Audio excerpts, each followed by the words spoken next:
The feedback I get is that people love the forward, even if we all think something different. One of my mates the other day, he goes, I listened to the one about your property stuff. I reckon it's going to be better than that. He said, but I love listening to you, why you thought it was like that. Okay. Was this the optimist pessimist one? Yeah, that one. He said he was with PB, but he said, dude, he wasn't positive enough. We've got some fresh new young talent doing some things that I know you haven't heard before. 1, 2, 3, listen.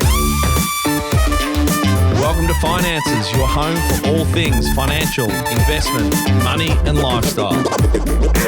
Hosted and curated by the very talented team of certified financial planners at Burke, Britton Financial Partners. This is the year-end review and next year in preview.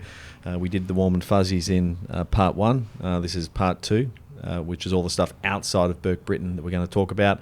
So back to the start of 2022, Ben. We're going to look at what happened, how did it impact us and our clients, and then we'll look at 2023 and what's to come. We packed a lot in terms of, macro environmental issues. So sometimes it's good you just rip the Band-Aid off and get them all done in the 1 year in some regard. So obviously I think Russia sort of kicked us off, late Jan probably, start of that turmoil. So have we ever had a year? We've been around for 21 years. Have you ever had a year where we look back and go, oh, nothing happened? He's been around for nearly 100 years. You will never have a year when there's not some catastrophe of some sort, some major thing of some description.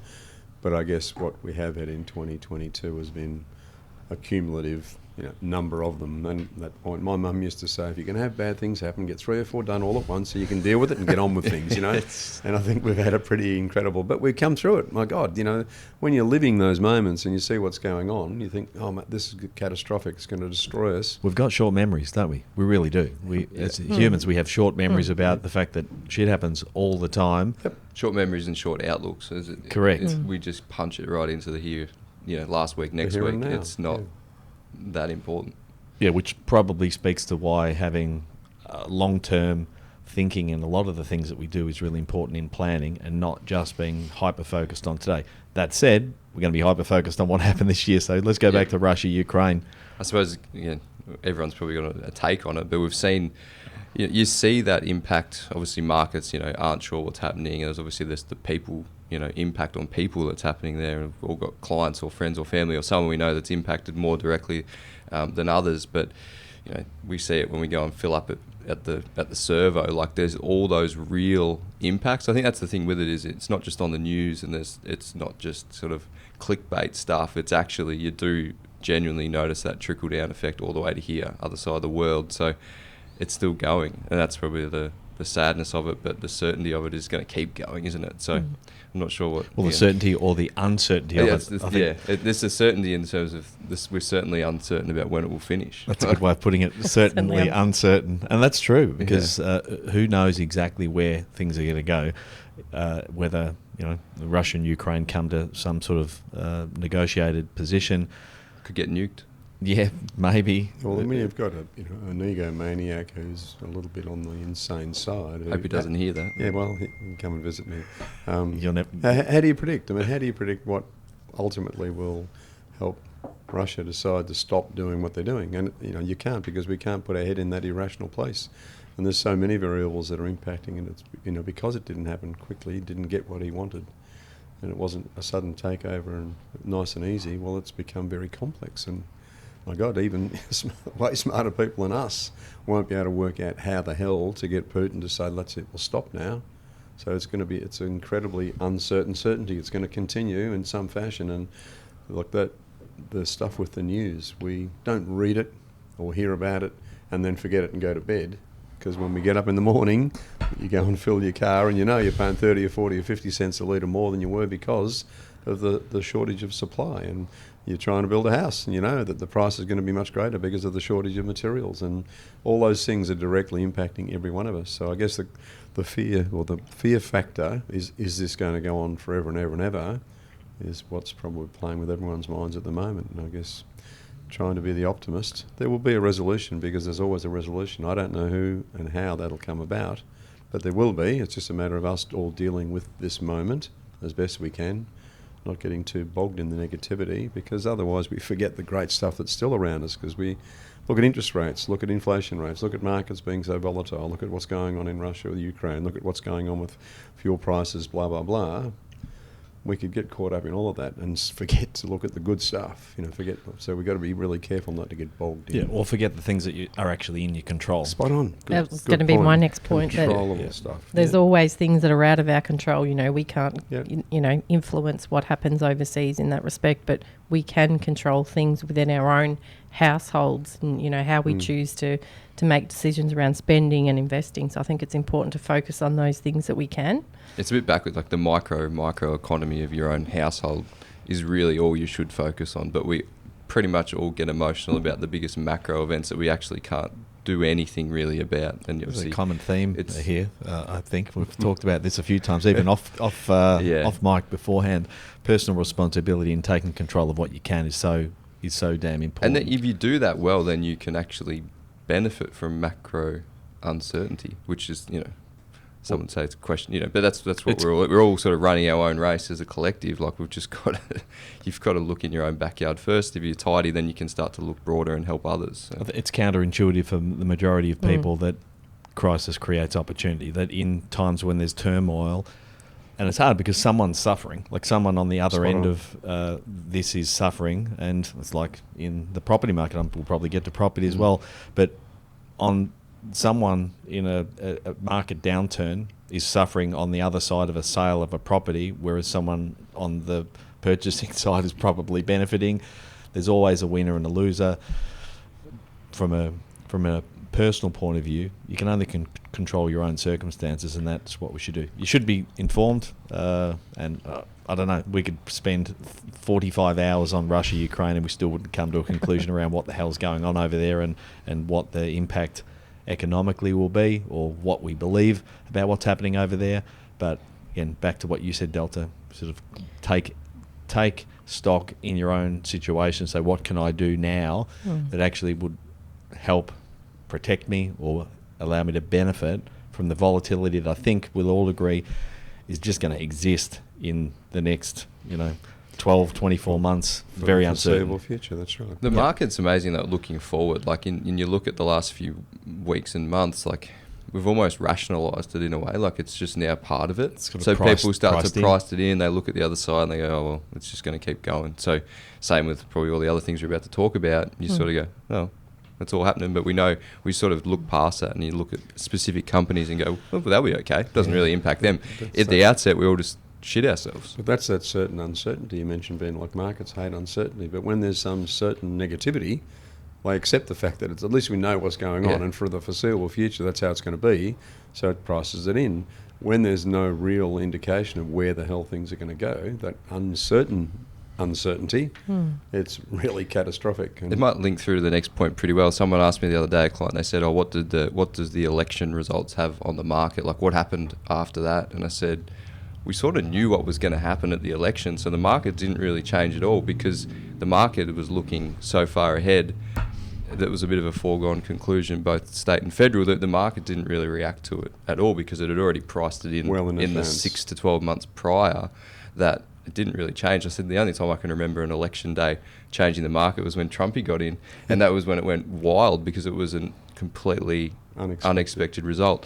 When the market's just looking so far ahead, it's thinking about what's happening in 2024, 2025, not 2022-3. Yeah, I think perfect example of that was not the most recent RBA meeting, but the one before, where there was an expectation rates would rise by 0.5%, but in fact they only rose by 0.25%. All of a sudden the market's happy because the market had built in the 0.5 point rise. And that's it. The market doesn't always get it right, but it's a pretty good indicator of where we're tracking too. The Reserve Bank governor doesn't always get it right either, does he? He might be in a bit of strife. He might be looking for a job. Yeah, well, here's an idea. Don't take advice from the Reserve Bank governor, or maybe he needs a disclaimer like we have. This is general information only, and it's just I don't know. I'd never take any of those things too seriously because you're just looking at it in your own backyard and going, well, what are my circumstances? And but I think a lot of people out there don't. Like a lot of people don't actually look at their own circumstances. They go, oh, interest rates. Do you reckon that's a defer? Like I genuinely think people use that as an out for themselves.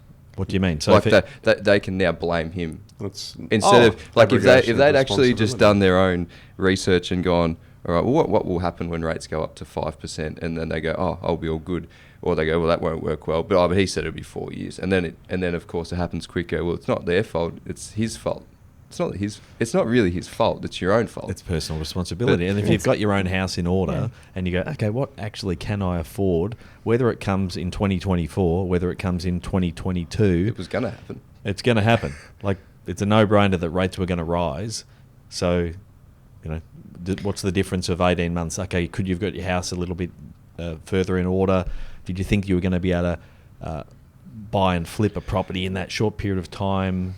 I don't know. Did you build a buffer into your budgeting that's so the thing, that the things that you can everyone control? was just living on the line, and knowingly doing it. But maybe we're just skeptics because we probably forget that we sort of understand things pretty well, and we can sort of take the when you hear someone say something like that. Like, I didn't really think too much about it, to be honest. Like, I didn't change my way of thinking, because I sort of understand where we're at anyway. But for a lot of people, they're going, well, if he's head of the Reserve Bank and he's saying it, well, he's probably in the best possible position to say it, isn't he?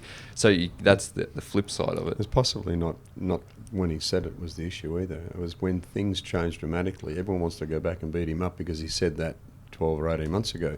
And so, again, he was dealing with a certain set of circumstances, and he probably shouldn't have quite said it to that extent, but so definitively.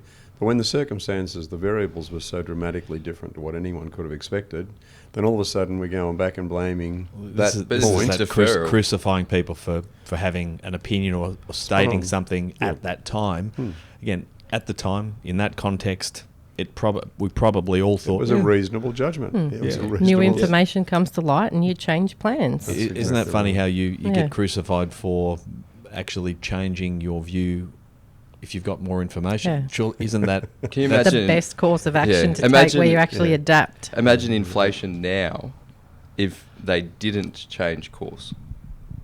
Yeah, well, it's the bigoted eccentric who will not change no matter what, because that's what I believe and that's what I'm always going to do. The logical, rational person says, hang on, the circumstances have changed, the wind's come from a different direction.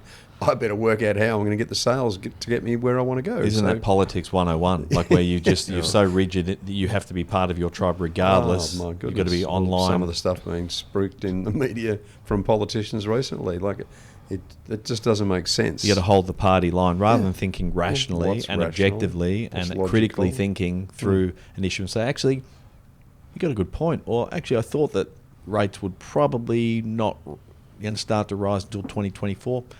Things changed, and that's that uncertainty. That's the uncertainty we talked about before, that no one actually knows. The markets are a complex beast, and it's multifactorial. There's lots of things impacting it. So if you think you can listen to the Reserve Bank governor and take his word as gospel, then you're kidding yourself. Well, he doesn't know what's in. He doesn't know if you've got no debt, lots of debt, too much debt. Like, he also doesn't know what's going on in Putin's mind. And that's the thing. And you look at the list. That? We knew there'd be an election. We knew there'd be some things which were dated to happen, but so many other things happen, and no one really can. Inflation starts tearing ahead, then they've got to do something. They can't just let that roll. Well, that's their job, to adjust accordingly to the circumstances, to try and give us the best chance to get through it without the country being bankrupted completely and us, being in a third world economy. But that's what we want them to do for us. Yeah. So just an aside away from the material facts like interest rates and people making bad calls, I think occurred to me before when you were chatting, Delta. The other thing that I think we have responsibilities to is to try and have, to those around us, be it our kids, our friends, the people that we link up with, to continue to try and have not this really demonstrative negative view of everything, and to sort of try and live in our moment, within our budget, but also not get bogged down because that news article says something negative. Like, if we demonstrate that in the way that's, if we each have small positives in the way we deal with all these things, then hopefully the ripple effect is quite significant. So. Are you talking about me there? I felt like you're talking at He was The eyeballing eternal you. optimist. Yeah. No, It's not being a those pessimist. bloody conspiracy theorists. Hey, I've been It's been pretty good. controlled so far. I think I go to your housemate with your kids, and I don't think there's not too much negativity running around in the conversations, and there's not too much shit being focused on in the news broadcast and stuff.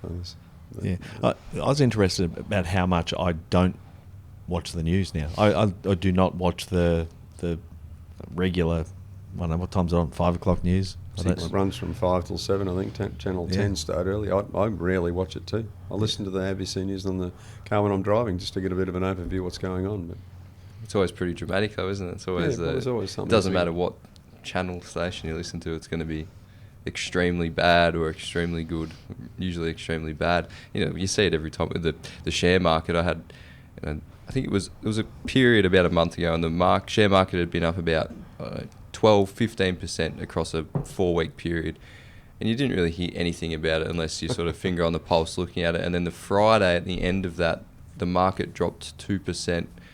So it came back a tiny bit off the gains that had just run up, and it was bloodbath everywhere, news flash. And even clients, they see that and they go, well, gee, do we need to be worried? And have a look at the last month. It's, negative sales. So yeah, it's refreshing to actually look at some of the client portfolios in financial year reports. If you listening to the news, you think, listen, still doom and gloom. Markets must be horrible. You look at client portfolios, and they're all in positive territory. And this, again, speaks to why having a long-term view, like you can look at any period in isolation and you can come up with a view, negative or positive, on how things are going. You really got to stretch that view and have much more of a sort of helicopter view of your own situation, the markets, and hopefully that allows you to relax a little bit more and not stress so much about the micro. Spot on. It's a great example, and often when we're sitting with a client, you'll call up the graph, and instead of just looking at this 6 months or this 12 months, you take it back 4 or 5 years ago, pre the February-March COVID downturn in 2020. You go back a couple of years before that for clients that have had their funds in place. And there'll be 8, 9, 10, a dozen significant downturns along that journey. But you even look at that massive, like the market went back 38% or something in 4 weeks. It was incredible. But when you spread that over a 5 or 6 year period, it's just it's a relatively small downturn in the graph. And when you look at it from 5 years ago to now, what has happened over that time, yes, there's tons of those negatives, those big down points of downturn, but on average it's done okay. Like, it still worked out okay. Most of those portfolios have averaged 5 to 7% over that time, in spite of what we've been through the last 2.5 to 3 years, which is not a bad outcome if you've got a good diversified mix and you sit in the right things for long enough and generate income to meet your needs and forget about what the hell the bloody capital's doing. And probably Because more it's so momentary. the system around that, I think, is the bigger part of it. It's choosing to invest progressively, or choosing to draw down progressively, or provisioning for those things. It means you can forget a little bit about the market performance because you've always got the right structures around it. That's what actually makes you the money. I personally think it's more about the structure of it. And you look at this year, they might have started investing in March, and today the market's probably ballpark down touch on what it was there broadly. But if you've just been buying in all the way along, you've probably had a pretty good year. My word, So absolutely. Again, that's a very simple example of it. And I suppose where you draw down from too, like Yeah. if you have, our general philosophy, having cash accounts, defensive assets, so we don't ever have to sell stuff when the market, a capital of a growth asset is down. Like, we can choose not to. We can be selective about where we take money from, even lump sums for holidays and cars and house renos and things. We can be selective about where it comes from. If you've planned. If you plan, exactly right. If you have the right structure, as Ben said, if you have the right structure, the right process around what you're investing in and how you're investing, and then how you draw down. And if you do that wisely and generate income, which is predictable, capital values are crazy, volatile, unpredictable things. So we don't want to sell at bad times. And isn't it, amazing when you have a client review, they come in and they're, perhaps feeling a bit anxious about all the media and what the market's doing, and they leave and they're comforted that, yes, the strategies that we've put in place for them are working. How many times do they go, oh, is there anything left? Some of them just say it every year just as a joke, but there's always that little bit of uncertainty for some of them that don't keep a close eye on it, but it's always better than they usually expect, I find. Yeah, but demonstrating that what we do works and they'll be okay, it gives you such a buzz when they leave and go, oh, that's great, they're really comforted. you see so many of the clients that have been here for a long time, and they themselves say, "Oh, when we first came in the first few years, I'd come in, I'd be terrified or worried." And then they come in, they walk in smiling because they expect that it's going to be okay. Like the anticipation is not that I read on the news or I heard on the TV, like that this is terrible. They know it's probably working okay. I think what gives people comfort over time is the fact that they realise that if you've planned well, you're generally not making radical changes. Yeah. You know, any radical changes gets people upset and anxious. In the Yeah, macro. we're not reactionary, are we, Jay? Well- we're proactive in the approach that we take. Well, it's just systemised. Like Yeah. you build it and you trust it. And I've said so through this year, you go, we just got to keep doing what we're doing here. And then, it will be okay. Because what we're doing is based upon a philosophy that takes into account future volatility. And uncertainty. Yeah. All the unknowns that none of us can predict. And none of us can control, and they will happen again and again. Spot on. What do we think will happen? Maybe we should jump into what we predict will happen 2023. off that. We've looked sort of up to today. What do we feel moving into 2023? I suppose interest rates is still one that's obviously, again, it's just the most common one because most people have debt. Majority of people would have some debt, so they're tied to that. Again, we're just guessing. Put your in a sense, disclaimer in but here, Ben. This is, I'm not an economist, but Well, where do we go from The here? optimistic non-economist, I think the interest rates will not keep rising rapidly. They're going to level off a bit, and they'll level off. When's the next rise, Peter? And how much will it be? Probably this month. Yeah, maybe. And if they do, it'll be minor, I reckon, because I think some of the forward-looking stuff, there's reasonable under expectation that some of the inflationary things will be more manageable, and a lot of that inflation has been driven by a handful of variables. It's not across the whole board. It might be building materials, it might be fuel. There's a few things that are driving the inflationary impacts, and they can be managed. They will be managed. So we won't suddenly find interest rates are up at 7 or 8 or 9%. That's not going to happen. I think we'll have. Peter said will not happen. Write that down. In my view, I can't see it happening because I think We'll they've got hold you to that, controls Peter. in place. And I think that, in spite of what's going on in the Ukraine, the world will we're working on finding ways to get around that, even if the Russians don't withdraw, if they don't have an agreement. If that continues, there will be ways we can manage around some of that supply issue. And I think it's going to be far more manageable through 2023, 2024 than some of the doom and gloom expectations.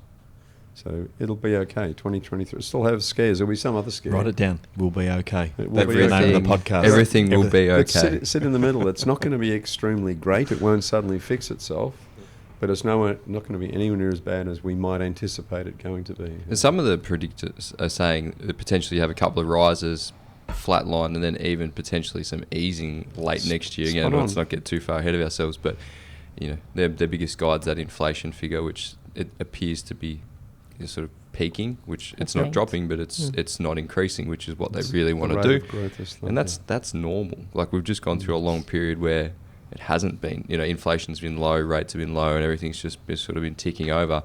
We've just got to now. It's just a bit of a back to the normal in many senses. Yeah, and if the interest rates, home loan rates, for example, if they sit in that sort of 4.5% to 6% range for the next 3, 4, 5 years, well, historically that's where everyone would be pretty happy if that's what we always had. Just that we've had these incredibly low rates for a sustained period of time, which were abnormal. And again, let's hope the optimism is reasonable. But there'll be another scare of some description, and that's why we've got to be prepared for it. But I don't think it's going to be as bad as some of the doom and gloomers are perhaps suggesting. When you talk to clients that have a bit more wisdom behind them, they always reflect on what interest rates were when they were, in their 19. when they were in a stage where they were, probably had household debt, paying off home loans or investment properties, and Try those. the 80s and the 90s. My God, the Pyramid Building Society time. Yeah. Yeah. 17, 18%. I don't think you're allowed to mention pyramid Yeah. on this podcast in Geelong anymore. Edit Peter. that out. Well, that's why it doesn't exist anymore.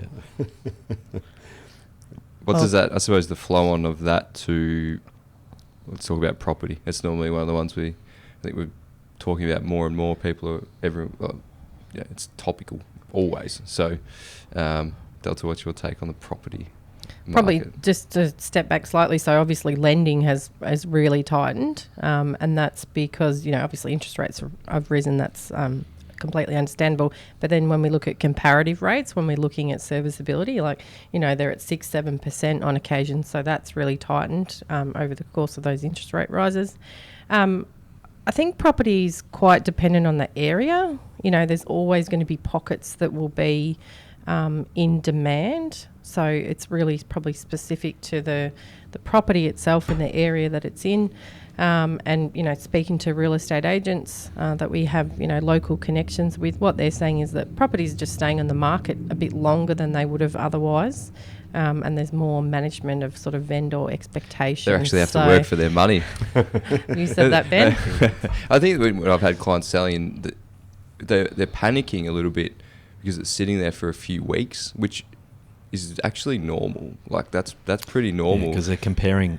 They're just comparing. It's just recency bias, and that's what we all have. They're just looking and going, they sold last year. They sold in two days, and the person hadn't even been through it. Sight unseen. And then now it's people are just being a little bit more cautious with their money. They're still buying. It's just a bit more of a process, which is probably what we prefer. That from a planner perspective is client looks at home. We run some numbers. We have a conversation about it. We take some time. You sleep on it, then you decide, instead of those fast-paced decisions. But you said before, Ben, the comment about the markets and how there was this big, burst of news about a 2% drop, but it had gone up by 10 to 12% the last month or so. And I think that's what's happening with property prices too. The almost irrational rate of increase in valuations over the last 18 months or so. Well, let's say, they went up 35% in the last 2 years, but came back 10% of that. We're still miles in front of where we were 2 or 3 years ago. So it's understandable that happens, because it's a bit like, the brokers were telling us before Christmas, market had been too strong, we were due for a correction. Well, the property prices have been too strong, and so they are, necessarily will come back a bit. So that's if people expect the same return that everyone was getting 6 months ago, 9 months ago, they're going to be disappointed. But if they look back 3 or 4 years and say, gee, I'm actually selling, or I'm buying at an okay price compared to what it was, and it will take longer to sell. It'll sit on the market for a while, but that's, again, like interest rates. It's about where normal was 2 or 3 years ago. We just get used to the abnormal and think that it's going to go on forever. Well, it doesn't. Yeah. That's not how life works. I think your point about property location and area it's always probably been the biggest thing. Yeah. And personally, I worry about those regional property prices that have had the real boom, because they've got no infrastructure around them. People would just panic, it was irrational purchase to get out of the city or out of the lockdown bubble or whatever it was. They're the ones that are most sensitive to. They had really rapid growth, but they're probably the most sensitive to fall back down again. And then just area by area, I think Geelong's population is still growing pretty rapidly, which means it's more likely to hold up okay versus places that are stagnant in growth. So there's so many different factors, suburb by suburb, city by city, style of property. We're probably seeing more high density housing as a downsizer sort of revolution of professionals and older people. So you're seeing that increase in density of housing as well, which it's actually been quite a good market in that space. Again, it's very detailed, but it's not unique. Sorry, go on, Jay. I was just going to say, when you look at what happened in 2007, 2008 in the US, and you compare that to where we are today, now, sure, there could be something that we're not seeing that's like some sort of black swan event that turns up, but the conditions don't appear, like our banking system, our lending regulations. Yes, we would argue that the property values have been inflated above where they probably should be, but this is from me, the pessimist, the conditions don't appear to be such that we would expect to see that type of 2007, 2008 catastrophic crash in property prices. And everything that the Reserve Bank has done is aimed in the right direction at making sure that we don't get to the point where we fall off the proverbial cliff, that people have I know it feels very condensed at the moment and people are put under pressure in the short term, but really the aim is to sort of impact people enough so that it does have a flow-on effect to how they think about their purchasing and their selling decisions. And yes, it will impact. There's always someone on the negative end of a change. And yes, I've had clients on both sides of the spectrum where they've had a negative with the value of their property, or they've benefited from being able to buy at a relative discount.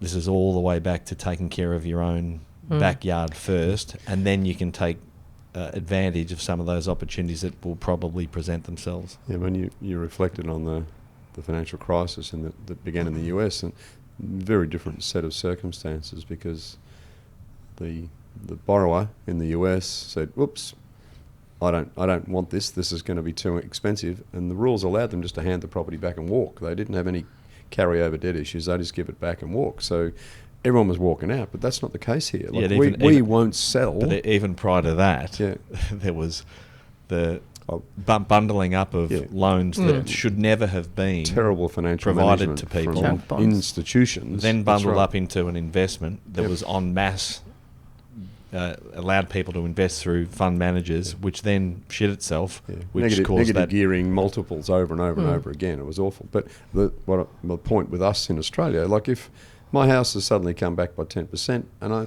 think, well, I don't want to sell it for 10%, so I'll take it off the market. I'll just stay here for a while. We've got the choice of not selling if the price is not going to be suitable.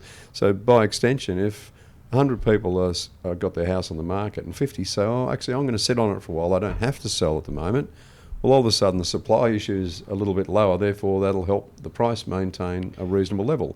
So supply and demand stuff. So I think there's a whole lot of variables that will not allow our housing market to have that catastrophic downfall, because people won't sell if they're going to make a massive loss. They'll choose to stay there and put up with it for a while. Again, location by location as well. Like there's no, there's limited land release in Geelong region, which is again means that the price of vacant land is still pretty strong and probably still growing. So on the flip side of that, you then have the issue of those people trying to enter the market, which is kind of the other aspect of that, that unfortunately that will continue to be extremely difficult. And so those people thinking about how they enter the property market really need to be focused on what they can control to either get their cash flow under control, get their savings and investments and deposits, or talking with, we had Will McKenzie on the other day talking about I say third-party guarantees. What did he call it? Guarantor. That's pretty much the same thing as a parental guarantor. Basically, is the general thing. So you got someone to assist you to get in there. Now, I think we'll probably continue to see more of that. It's just because of the inflated price of property and real estate in general. But I think it comes back to that micro. Like, you got to look at your own situation, and you can't be getting too. If you're positioned and you're able to purchase and you're taking a level of debt that you can cover without impacting your day-to-day lifestyle, with a buffer built into it, and you would like to enter the market, then don't be afraid to enter the market. But if you think that you can get it for 10% less next year, you might, maybe you do, but at the same time, what are all the risks on the other side that you don't enter the market? There's people that thought that during COVID property prices would plummet, so they didn't do anything, and then they missed out, and then they rushed in and forced prices up. And then you had the complete complete opposite. Now they end up paying probably an extra 20% to get in. So it's different if you're looking to live in it and it's going to be your home for a long period of time. You've got to then look at that side of it. There's the financial part of it, but it doesn't really matter if you plan to live there for 20 years and it goes down and it does drop by 10% next year. Big deal. Does that matter? Does it actually matter? Or is it more important to have a home that you're in, that you can afford, that you're comfortable with, and you've got... It matters if you can't afford it. And that's the thing. If you can afford, it's where it's all micro. Almost ignore the macro of the property market when you're looking at a home. I think that's the key thing. Property can be so many different things, but if it's a home versus an investment, it's a different decision. It's a different set of numbers you've got to look at. But don't be afraid to look if you're ready and you're wanting to do that. But I think also that, a bit like the investment principle of staging yourself, I think if you suddenly are going to buy your first home and you want to go and buy $1 million property in an ideal place, Well, you're stretching yourself a bit too skinny and you're putting yourself at risk. But if you say, look, I'm happy to actually work my way through 2 or 3 properties over the next decade or 15 years, and I'll get in at something that's affordable, manageable, and then in 5 or 6 or 7 years' time, I'll roll up to something else. If we're prepared to be a little bit patient about the perfect home, then most of us can own a home. Yeah, I think that what do they say? Comparison is the thief of joy. We spend so much time worrying about what someone else did. Yeah, well, worrying about, Spot on. Delta was able to buy a house in that area. Why can't I? I should extend myself rather than looking and saying, can I actually afford? What can I do? We end up comparing against what others are doing. And remember, whenever you're comparing against someone else, they're telling you how well they did in, we haven't talked crypto, but crypto or the share market or the property market, they're giving you their highlight reel. Yeah, the 1 or 2 out of 10 that actually worked. Yeah, you're seeing the best part of it. You're not seeing all the things that didn't work. It's like social media, only the best parts. Yeah. Or the punter who tells you about the quaddie he won, but not the 58 times he's lost the trifecta. Yeah, 100%. Yeah. Just the other thing on the property market, and it really depends on the client situation, but if you're buying and selling in the same market, like it's really dependent on, are you buying your first home? Are you selling an investment property? Take all of those things into consideration. And as we've already touched on multiple times, your own set of circumstances. Are you going to be able to afford this loan? Just last point on property, and I was thinking about a couple of client circumstances. One of the things that I think when you think about your own circumstances, it's really hard to remove yourself emotionally from your own decisions. Like, it's really hard. You get caught up in the quagmire of your own circumstances, so whether it be your income, work, kids, investments, and you're trying to process it all. And it's very hard to actually take step back and look at your situation. Whereas, as financial advisors, being unemotionally assess someone's circumstances is so valuable, because you can sit back without all the emotion attached to their individual circumstances and critically assess, like we were talking about property just in the last couple of days, critically assess properties on their own merit. Like, how's it performing? What level of income is it generating? What do you personally need that to generate? What's your debt levels? I think that objective view, rather than having an emotional view of your circumstances, is super valuable in anything we do, particularly when things are volatile, property market, interest rate environment, share market. It's powerful to have someone that can actually give you some counsel and mentorship on those. Without emotion. Yes. Without emotion. Yeah, and critically, as you said, critically assess and maybe just ask some of those difficult questions, which makes you really consider why you've made decisions that you have in the past. That can be really powerful. That's our conscience role for our clients, isn't it? Just question why you do, and how is that going to benefit you, and what are you thinking that'll provide for you? Well, then respectfully challenge their thinking, and then come up with a good outcome. When you think about the value of advice and what we do, that's one of the things that I don't think we are able to convey very well to people who aren't seeking advice, because you don't actually get a sense of that until you sit down with someone. You don't actually get a sense of that counsel and the questioning and the querying of people's circumstances, because look at the things that are listed on our advertising about what we do: superannuation, insurance, cash flow, budgeting, property. It doesn't fully capture the intangibles, does it? Or the things that they don't do. I'd argue have probably saved people more money from avoiding bad decisions than I've helped them, for some people, then help them make money from good decisions. Because if you can steer them away from the horrible ideas that they've heard from someone, or they're about to take on, you protect them from loss, which is a gain. But you don't, it's not measured. You can't go, I saved you 10% last year by telling you to avoid this or to do it like this.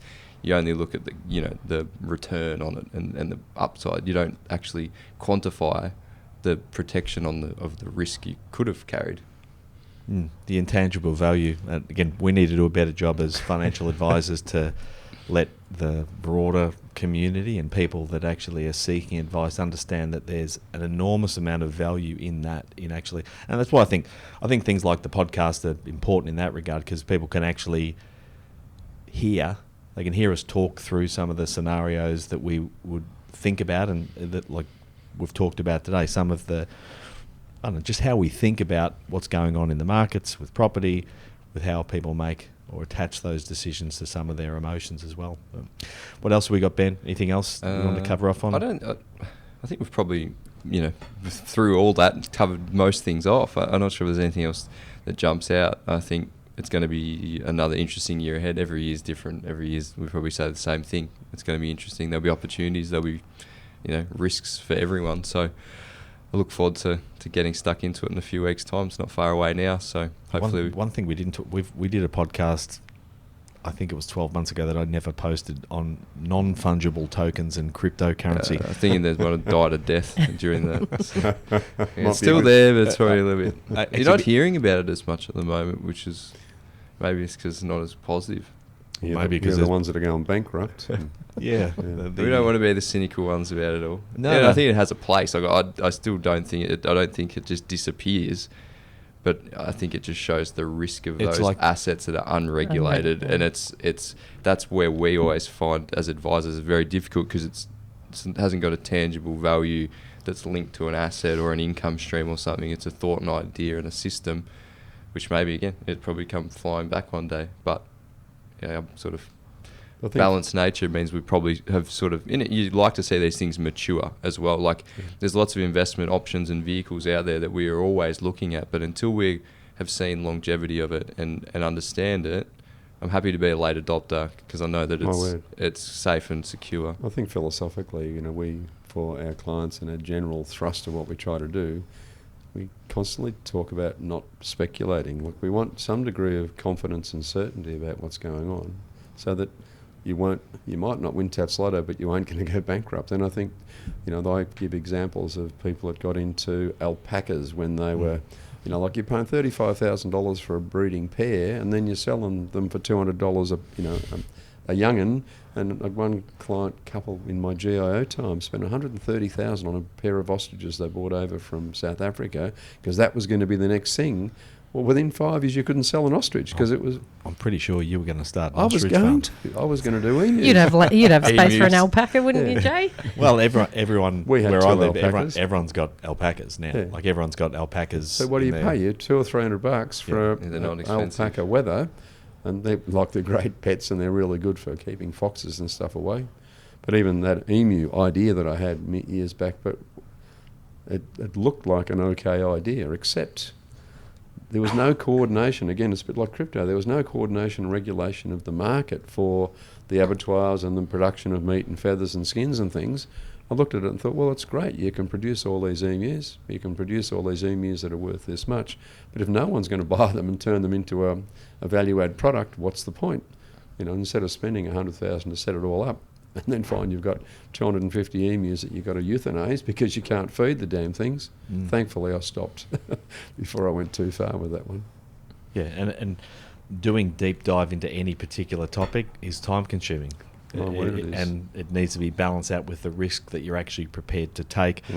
Last thing on the crypto, obviously that FTX issues happened of recent time. I remember listening to Elon Musk talk about trading crypto through an exchange, and how it was holding your cryptocurrency on an exchange was self-defeating, to the degree that the benefit of holding your own key to your cryptocurrency was that you were the only one that could control it. So if there was a third party that sat in the middle of that an exchange that actually held your cryptocurrency, if they went to shit, you're potentially at risk, which is to some degree what we've seen happen with the most recent crypto exchange with FTX going pear-shaped. Anyway, again, we're certainly not averse to alternative investments, and we would encourage all of our clients to bring those things to the table. But as you said, Ben, it's got to be taken sort of in context of your broader circumstances. I doubt any of us are going to go all in on any single investment or idea we're going to have some balance, and we're going to be considered in our approach. You got anything else, Ben? I don't think so. Go? I think no. I sit here all day. Happy to. No, I think that's a good wrap. I think, again, like I said before, let's just get stuck into 2023 and see what it has, and there'll be ups and downs, plenty of things to look at, and probably some new things we've never even thought of, which will jump onto the page when we're looking back in 12 months' time. So I look forward to it. PB, Delta, anything else? Just look forward to 2023 being another challenging but fun year. Lots of good times. Yeah, same sentiments. Enjoy the journey. Sorry, Peter. Same sentiments. Just, looking forward to getting cracking on 2023. What happened to 2022? Where did it go? Yeah. All right, thanks, guys. We hope you enjoyed today's episode. If you're keen to understand more about how financial advice could benefit you, follow us on Instagram, Facebook, and Twitter at Burke Britton FP, or Google Burke Britton Financial Partners. Check out our client reviews, testimonials, and make a time to meet one of our certified financial planners by clicking Book Now on our website. Thanks for listening. Any information contained in this podcast is of a general nature only. No account was taken as to the objectives, financial situation, or needs of any particular person. Therefore, before making any decision, listeners should consider the appropriateness of any information with regard to their particular objective, financial situation, needs, and seek independent advice from a licensed professional specific to their circumstances. All right, hit it. That translates to, don't be a moron and act on what some random person says on a podcast. Take personal responsibility, do your homework, ask questions, and speak to an actual human that knows what they're talking about before you do anything. PB Financial Solutions Proprietary Limited, trading as Burke Britton Financial Partners, are authorised representatives of AMP Financial Planning Limited, AFS, licence number 232706.